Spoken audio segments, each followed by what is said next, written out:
David Shaw here with another off-the-record story. If you want to learn more about Washington, D.C., come visit my site, offtherecordtours.com. Let's go. Most of Washington's memorials are for those making political or military contributions to our national life. But today, we're visiting a rare example of the commemoration of an individual associated with technology. The Guglielmo Marconi Memorial is on 16th Street in the Columbia Heights neighborhood. Marconi, an Italian, is credited with inventing the radio. And here he is, looking out onto a new world where communication has profoundly changed it.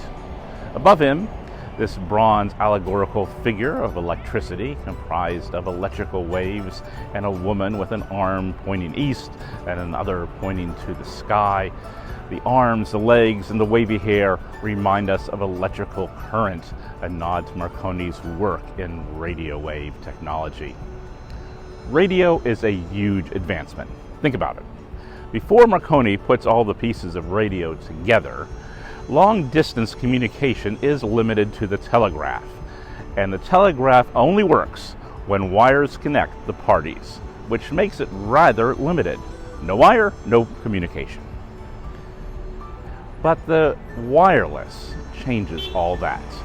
The most immediate use of Marconi's wireless was ships at sea. For the first time, if they were in danger, they could radio for help. In fact, one of the first uses of wireless was the Titanic, pleading for ships to come to its rescue. For his pioneering work, Marconi shared the 1909 Nobel Prize in Physics. The downside of Marconi, he was a fascist.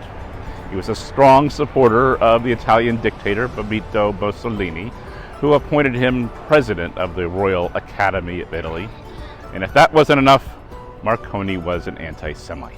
He rejected all Jewish applications to the Academy. So, as Italy has already invaded Ethiopia and the winds of war blow strong in Europe, does a memorial to a fascist, regardless of his contributions, get erected in Washington? Well, there are probably a few reasons for this. First is Marconi's invention is a game changer. There's no question about that. Congress approves this memorial in 1938, 9 months following Marconi's death, at a time when there is increased interest in Marconi's work. Second is the group promoting it, the Marconi Memorial Foundation. It's comprised primarily of Italian Americans, a group that's flexing their newfound political muscle. In fact, they have memorials erected to him in Rhode Island, Philadelphia, and San Francisco, as well as D.C.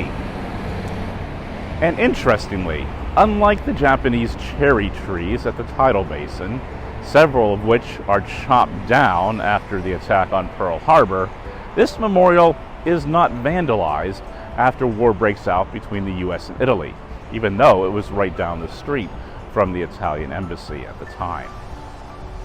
The only incident that occurred here was sometime in the 1940s or 50s, when students at the nearby but long defunct Capitol Radio Engineering Institute placed a bra on the figure of electricity.